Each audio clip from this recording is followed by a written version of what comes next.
네. 자, 아무튼 이용수 할머니가 그래서 어제 JTBC 뉴스룸에 결국 인터뷰를 합니다. 앵커가 이렇게 묻습니다. 어제 회견문을 놓고 다른 사람이 썼다. 이런 주장도 있습니다. 회견문은 할머님의 뜻이라고 보시면 되는 건지요? 그랬더니 이용수 할머니가 예, 무식한 사람입니다. 그렇지만 그건 제가 삐딱삐딱하게 썼습니다. 그래서 옆에 딸이 있으니까 이대로 똑바로 좀 써달라고 하는 부분입니다. 그런데 당신도 내 나이 돼 보소. 그게 똑바로 써지는지. 아직 92살이시잖아. 그럼요. 그런 걸 가지고 트집 잡아서 하는 게 아닙니다. 다시 그런 얘기 하지 마세요. 라고 역정을 내실 정도의 상황이었었습니다. 근데 어저께 인터뷰 중에 진짜 어떤 핵심 단 한 장을 꼽으라면 저는 약간 이거를 포토제닉 딱 꼽을 것 그래, 같은데. 뭔데? 자, 윤미향이 찾아왔을 때 누군가 사진을 찍으려고 했다고 말씀하세요. 지난 19일에 그러니까 그렇죠. 윤미향이 무릎 꿇고 안아달라고 했었을 때 그렇죠. 자, 뭐라고 하시냐. 나가서 보니까 여러 사람이 와 있었어요. 그래서 그 사람들 보고 당신들 뭐 하는 사람이냐? 왜 와서 이러고 있냐? 라고 뭐라고 하니까 그 사람이 가고 또 다른 사람이 있었는데 이제 윤미향이 한번 안아달라고 그럽니다. 그래서 저는 제 생각입니다. 오냐? 이게 마지막인데 안아주지 해서 제가 안았습니다. 사람이다 보니 30년이나 이렇게 지나고 또 제가 나이가 들다 보니까 이제 너는 마지막이다 하는 생각을 하니까 제가 좀 마음이 울컥해서 눈물이 났습니다. 자, 근데 여기가 키포인트예요. 그런데 이것을 가지고 가는데 안았을 적에 사진을 찍으려고 하니까 거기 아들이 들어와서 나와서 못 찍게 하니까 못 찍은 것 같아요. 그러고는 갔습니다. 자, 이게 제가 대박 사건. 제가 이것도 메모를 하나 해놨었는데 제가 그랬잖아요. 윤미향 이분은 자기한테 득이 되면은 무조건 행동에 옮기는 분이고 마이너스가 되면 절대 행동 안 하는 분이라고 제가 했잖아요. 뭔가 대의를 위해서 실이 될 것 같음에도 대의를 위해서 행동하시는 분 제가 봤을 때는 아니에요. 이것도 딱 와가지고 그 사진 한 장이 필요했던 거예요. 안아주는 딱 한 장. 예. 그러니까 욕 먹을 것도 알고 할머니가 사과 안 받아줄 것도 뻔히 알면서 그 한 장 한번 제가 봤을 때는 사실 저는 머릿속에 드는 어떤 제 그림이 확 그려지는 게 있거든요. 근데 사실 이거는 언론사하고 안 붙어서는 이게 진행이 안 돼요. 구성이 안 돼, 기획이 안 돼요. 그러니까 저는 뭐 어느 언론사일지는 모르겠으나 어떤 언론사하고 뭐 얘기를 하겠죠. 지금 윤미향 당선이 너무 여론이 안 좋으니 어쨌든지 그래도 화해에 대한 어떤 그 분위기 자체가 좀 필요할 거 아니냐. 그러니까 좀 하나 좀 만들어 보자라고 얘기했을 수도 있어요. 그러면 사진이 필요하겠죠, 당연히. 단독 입수 이렇게 해가지고 쓸 수 있는 게 되겠잖아요. 용서와 화해. 그렇죠. 이용수 할머니, 윤미향 안아주자. 무릎 꿇은 윤미향. 제가 지금부터 드리는 말씀은 저놈은 어떤 놈이길래 저렇게 사악한 생각을 할까라고 생각할 수도 있을 텐데 자, 이렇게 상상할 수 있어요. 어떻게? 자, 그럼 어떻게 하느냐. 지금부터는 뇌피셜이고 이렇게 할 수 있다는 얘기예요. 실질적으로 일어날 수 있는 일입니다. 안 일어날 수도 있고 사진을 찍잖아요. 그럼 할머니가 안아가지고 눈물을 흘리잖아요. 그럼 거기다가 뭐 밑에다가 사진 설명 캡션을 달 거 아닙니까? 뭐 아까 선배가 얘기했던 것처럼 그런 식으로. 자, 그럼 일단 어떤 언론 여론 형성이 되느냐? 이게 그냥 한번 안아서 마음이 툭 터져가지고 풀릴 만한 어떤 이슈였구나. 문제가 할머니가 이미 마음을 여셨구나. 풀었구나. 라고 해서 다음날 모든 언론이 그걸 다 받았으면 대서특필하겠지. 예, 그 사진 한 장을 가지고 엄청나게 많은 언론사가 쓰겠죠. 그렇겠지. 그 여론이 그렇게 형성되잖아요. 자, 그런데 이건 가설이에요. 그런데 할머니가 그 사진을 보고 뭐라고 생각하실까요? 당연히 야, 나는 용서한 게 아닌데 왜 이 사진이 이렇게 나가냐? 왜 기사가 이렇게 나가냐? 라고 갑자기 마음을 확 180 다른 얘기를 할 거 아니에요. 자, 그러면 사람들 어떻게 생각할까요? 저 할머니 뭐지? 어제는 이렇게 안 하고 울면서 용서한다 놓고 오늘은 딴소리 하네. 할머니 혹시 정신이 안 좋으신가? 라고 생각할 수 있단 말이에요. 대중들이 어떻게 생각하게끔 만드느냐가 사실은 공작일 수 있고 작전일 수 있다라는 거예요. 그러네. 네. 아니 어제는 막 가서 막 울고 눈물 막 그러니까 이 상황을 영상으로 찍은 게 아니고 사진 한 컷이기 때문에 할머니가 어떤 마음을 안았는지를 알 수가 없어요. 대중들은. 맞아. 그 사진 한 장이 주는 임팩트가 엄청 딸 거란 말이에요. 그 사진 한 장이 필요했던 거예요. 그렇지. 그 임팩트 있던 사진 한 장 하나고 이 국면 자체가 완전 180도 바뀔 수도 있었다라는 거죠. 그러네. 제가 봤을 때는 그러네. 위험했어요. 어. 그 사진을 찍지 못하게 하신 거는 할머니의 천부적인 어떤 그러네. 직감이 정말 아들이 들어와서 못 찍게 네, 했다 그러니까. 아들이 못 찍게 한 거는 정말 신의 한 수고 만약에 이거 찍혔으면은 제가 봤을 때는 그런 완전 식으로 그냥 그 프레임에 말려 공장에 말려 들어가. 공장에 말려가지고 할머니가 그냥 그럴 수도 있는. 어저께는 울고 오늘은 화를 내고 이런 사람으로 비춰질 수 있단 말이에요. 이거는 제 생각이에요. 그래요, 맞아요. 네. 근데 그럴 가능성도 그랬을 개연성도 있을 수 있는 그런 정도의 인터뷰였다라는 거예요. 거기다가 윤미향이 할머니들한테 돈을 어떻게 쓰겠다 이런 걸 물어본 적이 단 한 번도 없다고 합니다. 앵커가 이렇게 물어봤어요. 얼마나 모였다, 어떻게 쓰겠다 이런 얘기를 들어보신 적이 없으신지요? 그랬더니 이용수 할머니가 한 번도 들은 적이 없습니다. 라고 얘기를 했습니다. 아니 참 말도 안 되는 게 있죠. 그리고 할머니가 마지막에 자기가 하고 싶은 말이 있다 그러면서 직접 써오셨다라고 하면서 읽으셨습니다. 전해주셨습니다. 김어준 씨 이렇게 직접 쓰셨대요. 뭐라고 했냐? 할머니가 못다 한 얘기는 많습니다. 모든 분들께 제가 미처 그걸 생각하지 못했는데 어젯밤에 생각을 하니까 이것을 제가 써서 제가 이 얘기를 하고 싶습니다. 제목을 얘기하겠습니다. 제목 영원한 선물. 나무는 나무인데 크지도 작지도 않고 가지고 다니지도 않는 나무. 꽃은 피지 않지만 잎은 푸른 잎으로 아름답지만 풍기는 자세와 보일 수 있는 모양은 고귀하면서도 갸냘픈 모양. 현대도 아니고 조선의 역사적인 나무이며 향기도 그윽한 아카시아 향기로 조심스레 풍기는 역사적인 위안부 나무입니다. 한 그루 한 그루 세계 평화와 사랑으로 세계에 계시는 분들에게 보내드리겠습니다. 위안부 피해자 이용수를 잊지 말아주세요. 이용수 드림. 이게 이용수 할머니가 꼭 전하고 싶은 그런 마음이었다고 합니다. 저는 이거 글을 읽으시는 걸 보면서 어떤 생각이 들었냐면 할머니가 지금 엄청 핀치에 몰려있다. 심리적으로. 아, 그래? 네. 할머니가 얼마나 지금 이 여론에 뭔가 이게 움츠려들어 있었으면은 사람들이 얼마나 이 자기를 공격해 하고 있다는 생각이 들었으면 나는 이걸 썼을까. 왜냐면 그래? 이거는 좀 무슨 생각이 들었냐면 자신 스스로 이런 생각을 해낼 수 있는 사람이다. 나 스스로 이런 글을 쓸 수 있는 사람이라는 거를 증명해 보여주고 싶은 거예요. 얼마나 사람들이 그 기자회견도 할머니 생각이 아니고 배우에 누가 있고 그러니까 할머니 스스로는 생각할 수 없는 사람인 것처럼 얘기를 하고 프레임을 짜고 모든 얘기를 지금 할머니에서 나오는 모든 어떤 팩트들을 다 호도하고 있잖아요. 그러니까 할머니가 얼마나 이거에 대해서 심리적으로 압박이 드셨으면 나 스스로 이런 정도의 생각을 할 수 있는 사람이고 난 이렇게 이렇게 마음이 아름다운 사람이라는 거를 새벽 2시까지 증명을 하고 싶어가지고 환자가 쓴 게 아닌가라는 생각이 들어요. 안타까운. 저는 개인적으로. 네. 헤럴드 경제에 이런 보도도 나옵니다. 최용상 가자평화인권당 공동대표가 헤럴드 경제하고 통화를 했대요. 그러니까 원래는 할머니가 총선 전에 회견을 했었는데 4월 2일에 기자회견을 하기 위해서 준비를 했었답니다. 그런데 할머니께서 선거 기간이라서 영향을 미칠 수가 있으니까 지금은 안 하고 싶다. 그래서 하지 않았다라고 주장을 합니다. 그리고 어버이날 전에 기자회견을 하고 싶다고 하셔서 5월 7일 날 했다라고 최용상 씨가 헤럴드 경제하고 인터뷰에서 얘기를 했습니다.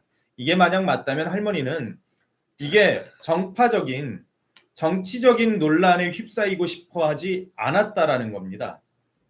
예?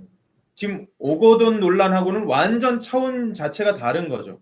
그러니까 본인의 이런 인터뷰가 본인의 폭로가 혹여라도 총선에 영향을 줄 수 있을까봐 그걸 우려해서 꾹꾹 참아가며 한 달 이상 있다가 기자회견을 했다라고 지금 최용상 씨는 얘기를 하고 있는 거예요. 참 이 마음이 어떨까. 그러니까 아니 이게 얼마나 속 깊으신 분이세요. 그런데 김어준은 이렇게 그러니까 김어준님하고 최민희님하고 그 지지하는 그 정당에 혹시라도 해가 갈까봐 그분들이 좋아하는 그 정당에 해가 갈까봐 혹시라도 내 어떤 기자회견이 김어준님하고 최민희님하고 그렇게 매도하고 지금 이렇게 음모론을 펼치는 그 할머님께서 그분들이 좋아하는 그 당에 해가 갈까봐 마음 깊어해서 배려해가지고 여기까지 온 거예요. 사실은 이거 고마워서 절이라도 해야 되는 거예요. 그러니까 총선 전에 말 그대로 할머니가 진짜로 뒤에 누구 보수 집단이 있고 보수 단체가 있고 그랬으면 움직이는 총선 구조가 전에 있었으면 했겠지. 총선 때 하는 게 제일 최고의 타이밍이죠. 그때 왜 안 하냐고요. 에휴, 이건 오히려 고마워해야 될 거, 엎드려 절이라도 해야 될 건데 거기다 대고 그렇게 매도하면 진짜 이거 문제죠. 진중권 전 교수가 등장합니다. 뭐라 그랬냐? 진중권 전 교수. 김어준이야 뭐 걸어다니는 음모론이니까 원래 음모론자들은 발언에 책임을 지지 않습니다. 이건 정말 대단한 것 같아. 무서워요 이게. 음모론자들은 발언에 책임을 지지 않습니다. 김어준은 그러니까 발언에 책임 안 지는 사람이다. 원래 그런 사람이다라고 얘기를 하고 있는 거예요. 김어준에 대해서 또 이렇게 이어갑니다. 사실이 아니라 상상의 왕국에 거주하는 자들이니까 상상력에 죄를 물을 수는 없잖아요.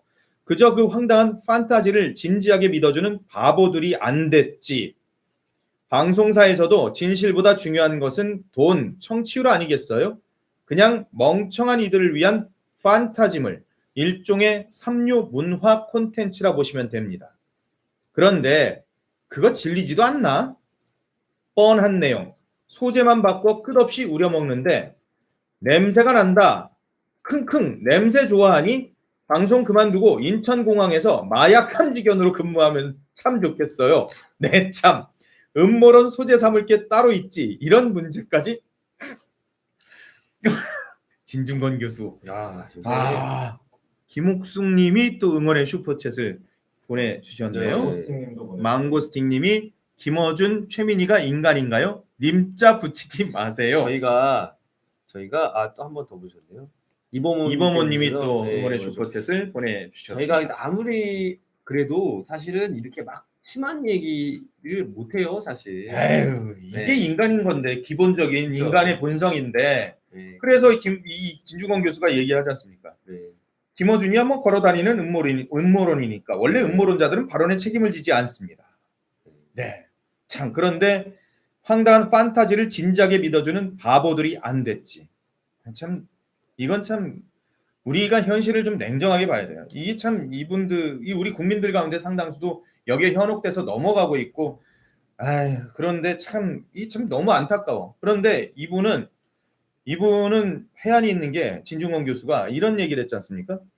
방송사에서도 진실보다 중요한 것은 돈, 청취율 아니겠어요? 그냥 멍청한 이들을 위한 판타지물, 일종의 삼류 문화 콘텐츠라고 보시면 됩니다. 상상의 왕국에 거주하는 자들이니까 상상력에 죄를 물을 수는 없잖아요. 라고 얘기를 했는데 이거 여기서 우리가 꼽아봐야 되는데요. 이 김어준 방송이 방심위에 지금 민원 접수가 됐습니다. 방심위에 드디어. 뭐 자주 접수는 돼요. 그럼 접수는 다 할 수 있어. 모든 국민들이 그냥 가가지고 김어준 방송 뭐 이런 것 때문에 문제 있어요 하고 민원 신청하면 무조건 접수가 되게 돼 있어요.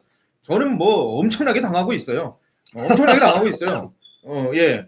그런데 방심위에 딱 올라가면은 이게 방심위 사무국에서 이거 전체 회의 방심위 회의에 올려야 되겠다 안 해야 되겠다 이게 사무국에서 해가지고 올릴 건 올리고 아니면 자체 키라고 이런 게 있는데 이건 어떻게 될지 모르겠습니다. 이제 방심위가 큰 또 무거운 짐을 짊어지게 됐는데 예전에 그 방심위원 가운데 김어준 방송에 대해서 벌점을 줬던 분이 계신데 그분이 이 김어준 지지하는 사람들에 의해서 무진장 공격을 당해가지고 그 스트레스 때문에 참 정말 그 뒷얘기는 더 안 드리겠습니다. 그럴 정도의 아주 진짜 후한무치한 사람들인데 이분이 방심위에다가 이렇게 접수를 했다고 합니다. 인면수신방송 TBS 라디오 김어준의 뉴스공장에 대해 엄정 조치를 요구한다. 결국 김어준은 언론인이 갖춰야 할 최소한의 소양인 팩트 체크조차 하지 않는 상황에서 무분별한 여론을 조장해 온갖 혼란만 초래했으며 이 할머니의 가슴에 씻을 수 없는 멍울을 남겼다. 독선에 사로잡힌 그릇된 언론인의 오만과 아집이 세상을 얼마나 황폐하게 만들려고 하는 것인지 참으로 통탄을 금할 길이 없다. 김어준의 이 같은 작태는 현재 시행 중인 방송법 제33조에 따라 방송의 공정성 및 공공성을 심의하기 위해 방심위에서 제정 공표한 방송심의에 관한 규정 위반에 해당된다. 라고 방심위에다가 민원 접수를 하신 거예요.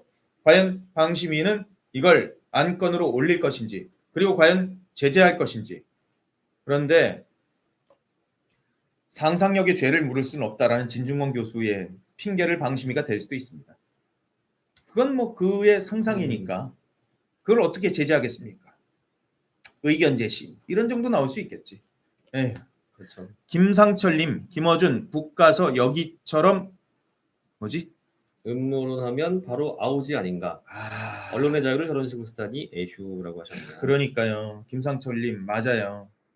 북한에 가서 이런 얘기했었다면 아우지. 에이, 고사포 뭐 이런 거 나오는 거죠. 고사포 나오지. 고사포. 아유. 아이고 지금 할 거 많은데 지금 시간 다 됐네요. 그러네. 오늘 아침에도 근데 김어준 또 이런 얘기했어. 수양딸께서 혼자 정리했다고 한 이후에 7, 8명이 협업회 작성했다는 보도도 있던데 누구 말이 맞는지 고생하는 수양딸에게 드리는 김어준의 질문. 그러면서 또 이런 얘기를 합니다. 자기는 배우설을 본격 제기한 것은 아니라면서 한 발 싹 딱 빼. 그러니까요. 싹 빼. 언론에서 제가 사주설을 제기했다고 하는데 언제 사주했다고 시켰다고 했느냐.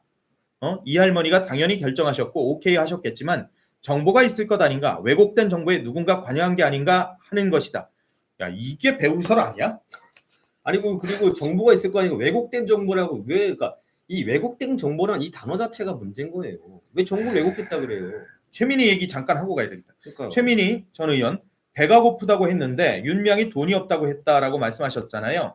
진짜 우리한테 큰 충격을 줬는데 그렇죠. 여기에 대해서 최민희 전 의원이 뭐라 그랬습니까? 시민단체에서 모금된 돈으로 개인에게 누가 밥을 먹자 그러면 지출할 수가 없는 것이다. 진짜 이런 건가? 뭐 이건 규정을 살펴봐야지 알겠지만 뭐 이럴 수 있지. 근데 뭐 사실 그날 들어온 돈 그냥 그 자리에서 바로 쓰자라는 의미가 아니에요. 그럼 그런데 뭐 이게 법인일 경우도 있고 뭐 법인이 아니고 뭐 시민단체가 어떤 형태로 내가 될지 모르겠지만 밥을 안 먹을 수는 없거든요. 어디 그렇지. 가서 당연하지. 먹으면 돼요. 아니 그 간사들 월급 그다음에 월세 이런 거 다 저기 운영비 이거 다 기부금이나 모금해서 그럼 쓰지. 그럼 그걸 어떻게 그럼 자기들이 다 헌납할 건 아니잖아. 그렇죠. 뭐 어떤 행사를 하더라도 행사장에서 물론 좋은 취지니까 돈 안 받고 행사장을 빌려줄 그 수 모금한 있지만 돈을 바로 쓰자는 얘기는 아니잖아. 그게 아니라 지금 최민희 의원은 이게 전 의원이 또 본질을 흐리는 거예요. 할머니가 지금 들어온 돈 가지고 거기서 그 돈 바로 쓰자라는 얘기를 하는 게 아니라 그냥 배가 고프니까 맛있는 거 먹자. 그러면 그렇지.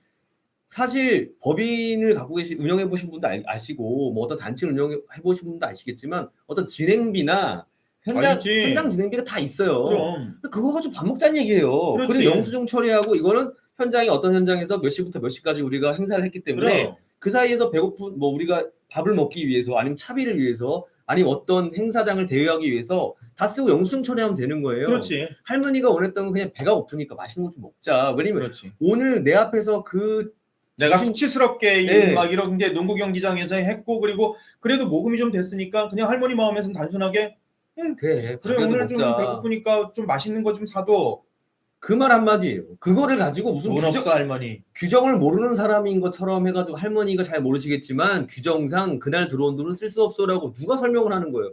왜 본질을 흐리냐고요. 그러니까 그렇게 얘기한 거 아니에요. 최민희 전 의원님 우리 방송 보시면 다시 한번 정확하게 아세요. 할머니 그런 뜻으로 얘기한 거 아니거든요. 근데 최민희 전 의원이 또 이런 얘기도 합니다. 할머니께서 이런 말씀하시잖아요. 기부금이 들어왔는데 내가 배가 고팠다. 그래서 맛있는 걸 먹자고 했다. 그런데 안 됩니다라고 했다. 그런데 이거는 사실은 시민단체에서 혹은 우리가 촛불을 많이 경험하잖아요. 거기서 모금된 돈으로 개인에게 누가 밥을 먹자 그러면 지출할 수가 없는 거거든요 하면서 촛불을 예를 듭니다. 아니 촛불 집회에 기부금 내는 목적과 위안부 할머니들을 위해서 기부금을 내는 목적은 목적 자체가 다릅니다. 촛불 집회에서 기부금 낸 걸로 촛불 집회 참가자들한테 밥 사주라고 그 사람들이 촛불 집회에서 그 돈 냈겠어요? 모금 냈겠어요?